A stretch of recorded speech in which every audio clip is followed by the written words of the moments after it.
અને અમારા ગુજરાતી પિક્ચર ના વિલન આવી ગયા, જોરદાર તાલી પાડો દેવાભાઈ માટે. એમનું હમણાં પિક્ચર આવે છે અને એમાં હું શું, હું પિક્ચર કરતો નથી કારણ કે આપણે જો ટાઈમ નથી યાર, પણ ક્યારેક ક્યારેક પોતાના હોય ત્યારે એકાદો સીન આપી દે.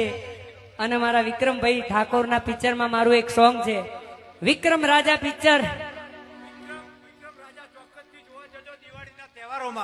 દિવાળીના તહેવારોમાં અમારું પિક્ચર આવે છે વિક્રમ રાજા, અને ખરેખરમાં બહુ મસ્ત પિક્ચર બનાવ્યું છે. તમારા લોકોનો સપોર્ટ છે અને ચોક્કસથી મલ્ટીપ્લેક્સમાં બી આ વખતે અમે લોકો રિલીઝ કરવાના છીએ. અને જોજો જોજો જોજો, થોડું પ્રોબ્લેમના કારણે કદાચ નામ અમે ચેન્જ કરી શકીએ છીએ, નામ પિક્ચરનું, પણ જોજો વિક્રમ રાજા. અને જય મહાકાલ. અને આ અમારા કમલેશભાઈ આ જ નહીં, મને આ ઇન્ડસ્ટ્રીમાં લાવનારા કમલેશભાઈ છે. જય મહાકાલ. વિક્રમભાઈ ઠાકોરનું પિક્ચર જોવા જજો, એમાં દેવાભાઈને પણ જોજો. જોરદાર તાલી પાડો. વાહ. હે મારા દેવાભાઈ, હે મારા દેવાભાઈ, મારા દેવાભાઈ, મારા દેવાભાઈ રમવાને આ